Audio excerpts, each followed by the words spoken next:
Hello, fellow viewers. Welcome again to Education Unpack. We want to thank you for joining us to this next episode. If you're just joining us for the first time, we welcome you to our channel. We will also advise you to subscribe, to click the subscribe button. So each time we upload a new video, you have the opportunity to watch it first. We will also encourage you to share our videos to your different connections, your friends, family members, so they can also benefit from the content that we are putting out there. So thanks so much. We have a very important topic today, which I think it's all over the world, all over the news. I mean, we want to talk into it. I want to go into that particular aspect just to get you know that Education Unpack is where we look into the trends and challenges, and also we unpack issues related to education trends, the industry, and also all aspects that are related to this particular topic. So thanks for watching. We want to encourage you to watch the video to the end of it so you can have a better picture of where we are going to. Today, we're going to talk about the effect of the coronavirus in China in the educational landscape. So as you can see, we have our notes here all the time, so we can bring you some very important information. We won't ask you to focus on our content. This is so vital that we believe here at Education Unpack we should touch into, because it directly affects the industry that we're focusing on. We may touch other issues, but this is just so important. Now, just so you know that the Chinese city of Wuhan is an epicenter of this particular virus. So we're going to be looking into that. We will talk about the Wuhan city itself. We're going to point out to the different challenges that happening to international students. There are thousands of international students in Wuhan. And also there are hundreds of thousands, if not millions, of Chinese students who are traveling to study abroad. Now, the Chinese government has also canceled the IST, International English Language Testing System. They have also canceled TOEFL, the English language as a foreign tool being used for admissions into international university. The GMAT, the GRE, all have been cancelled, and we want to look into the different aspects in terms of the student population that study within the European Union, in the UK, in the US, and in Australia. So this is all as a result of this coronavirus. Now, let's just go straight to first of all, we want to commend and appreciate and give a thumbs up to those countries and embassies that are really working with international students who are stuck now in China, in Wuhan City. There are some embassies who are doing a lot. Some developing countries are really lacking behind. Some also emerging economies are doing a lot to evacuate their students, their citizens who are in these countries. Now, we're not hearing any information from some countries, which is very sad. But again, we want to make sure that this is an issue that's going on that needs to be looked into, because the stories we are hearing from different parts around the world is that of it's not good at all, because students are stuck in dormitories. Students are in difficult situation. Some can't really leave, especially those in developing countries. For example, mostly in the African continent, also in Asia as well, and also in different parts coming from to study in China. So Wuhan, I would say, it's home for many international students, and it's also home for a reputable university, the University of Wuhan, and they also have colleges, and there are over 50,000 students from, I would say, the African continent studying in Wuhan. In China, but just over 6,000 are in Wuhan itself. Now, this just gives you a picture. And also, these diverse backgrounds of students from different countries. We've heard stories from Somalia students who are stuck. We're hearing stories from South African students, Nigerian students. We also hearing stories from Cambodian students who are there, students from the United States, from the European Union. They're having difficulties to move around. They can't move, so they are stuck in their different locations, in their homes. I think something needs to be done here, because this is just so important. Now, also, we want to look into, we do know what the death rates are at the moment. I mean, the infection, it's now currently thousands, mainly in China, of course. The deaths are over in hundreds. We also know that that's mainly in China. There are a few out of China. We also want to congratulate the Chinese medical staffs and those building the city for the hospitals who are looking after those who have been affected. And we want to give a thumbs up to the different nurses who are braving this terrible situation to rescue those who are in need. We want to put our thoughts and prayers to the people in Wuhan, especially the international students, lecturers, medical experts, students from all backgrounds who are stuck in this unfortunate situation. So if you have your family members, your brothers, sisters, please share some information out there. There are different institutions or universities or embassies who are helping to connect. We also want to encourage the students who are out there on Facebook and on different social media platforms to share the information that students are stuck in difficult situation. Now, we want to look into, we just want to point this number. Just Indonesia alone have over 200 students in difficult situation. But I understand based on media searches that the Indonesian government is doing a lot to evacuate its citizens, especially the student population who are in this particular situation. Also, it's just like a lockdown. The lockdown there, it's unbelievable. The cities are dry. People are not there. People try to cook. Students cook in their own restaurants. Try to eat food that's not coming from supermarkets. Some of the supermarkets are closed down. As you can see all over the news, students are really sending stories which are unbelievable in their different localities and the different student hostels and dormitories that they are. So we want to encourage the embassies of these different students studying there to help them to make sure that they can evacuate them. Wuhan University has partnerships with different organizations around the world. Some students are there as a result of scholarship. Some are there as a result of partnership, cooperation. There are different sectors of people coming in, I mean, the academic world who are focused in Wuhan. So it's rather unfortunate situation. Now, we want to clap our hands to Bangladesh that's doing really a lot to pull out its students from this particular location. We also know of different students who are in regions where are inaccessible. We want to encourage those students who can go out there to share that information to get students out from that precarious situation. Now, the question here is, how is this going to affect the global student movement? China alone has thousands of students studying abroad. Now, the Chinese government has decided to cancel the Department of Education, actually cancel, like we just mentioned at the top of our introduction, the ICE, in the International English Language Testing system, which is being used as a means to recruit students from abroad. Also, TOEFL, which is teaching of English language as an international qualification being used for recruitment or admissions into Western universities, and also the GRE and the GMAT. So these requirements, if you imagine the number of students coming from China alone, based on the data out there, just last year alone, for example, in the United States alone, there were over 350,000 Chinese students studying in American universities. 350,000 Chinese students. In the UK, it's just over 120,000. and in the European Union, it's hundreds of thousands. It's over 300,000 Chinese students studying in the European Union.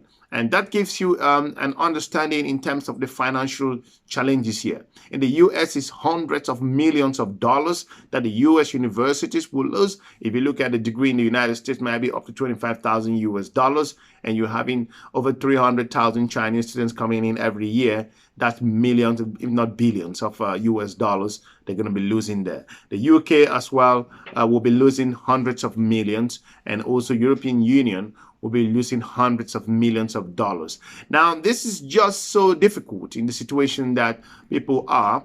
It would affect the movement as well of Chinese students across the world.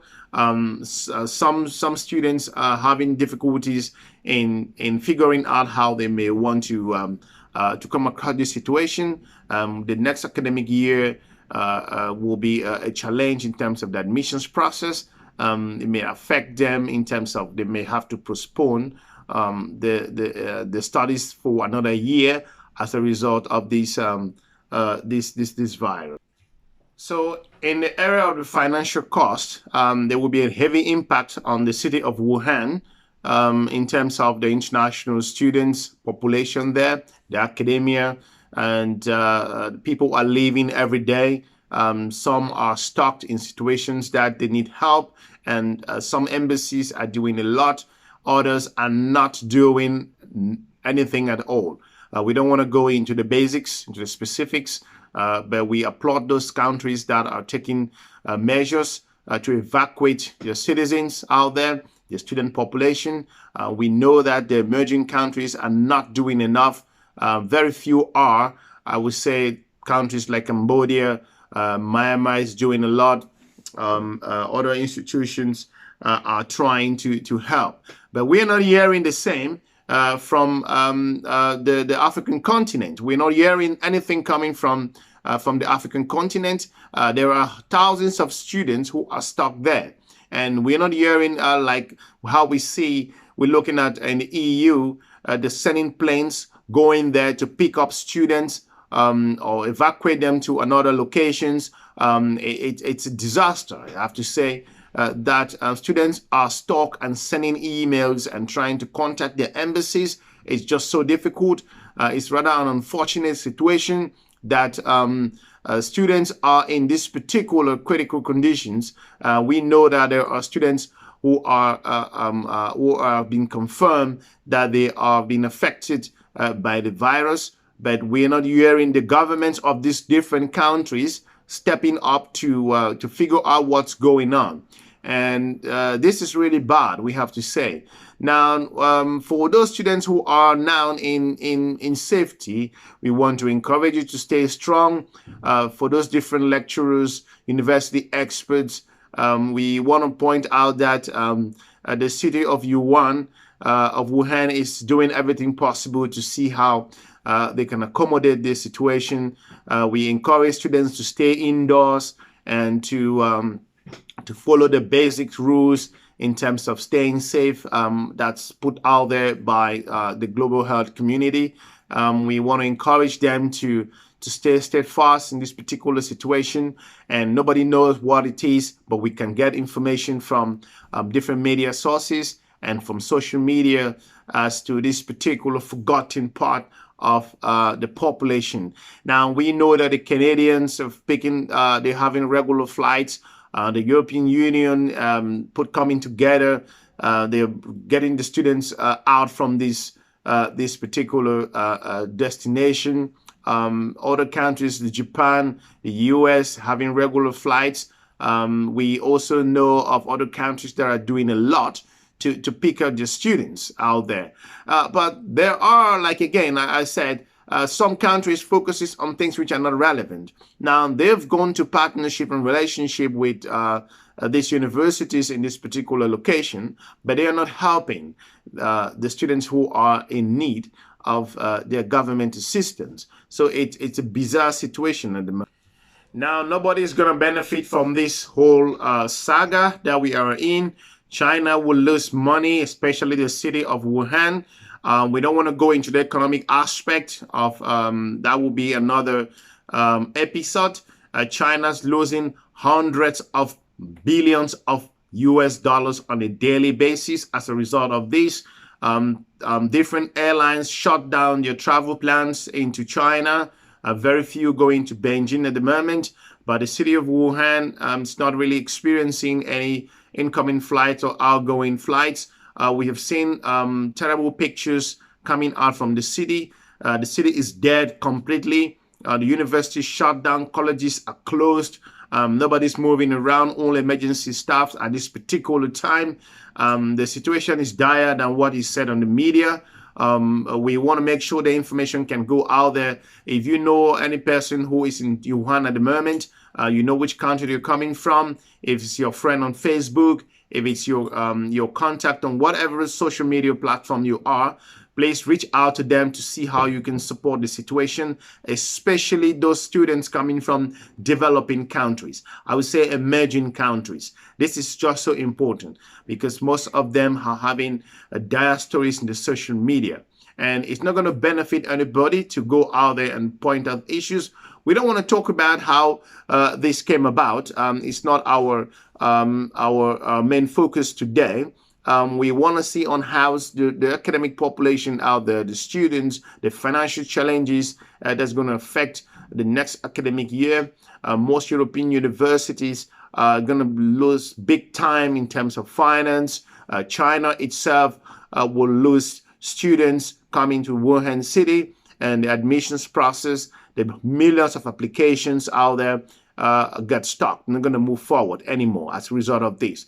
In the US, like I just mentioned, over 360,000, that's almost $1 billion being lost out there now.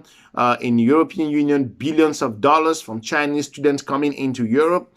To the UK, it's billions of pounds.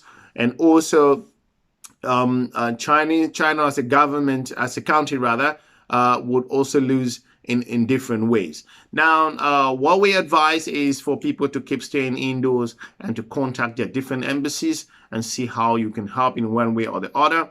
And we don't want to only focus on how the recruitment process, the city itself. We want to encourage the students to stay steadfast, wash your hands, and stay calm, and also wait for the help that's going to come to rescue you in this rather unfortunate situation that you find yourself. So we want to encourage you to stay strong and to keep focusing and praying for help to come your way. Now, why is it that some particular countries are really helping their citizens get them out from this particular location, and some other countries don't? This is something we can get our head around. And you do know that these students, some of them found themselves in Wuhan as not as a result of partnership, collaborations. They got themselves there as a result of scholarship, and they're in these different countries. They're in Wuhan studying now in China.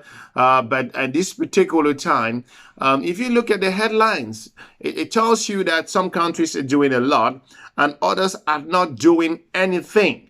They sit out there and refuse to go back to that same cooperation agreement they had with moving students to this particular region, and they were studying, and they cannot go there to check on what's going on. If you look at the newspapers, major websites, major international news organizations are saying that some developing countries abandon their student population or their citizens who are in this particular area. So we want to encourage you to do one thing or the other, to see how you can help and to support those who are in difficulties out there in China.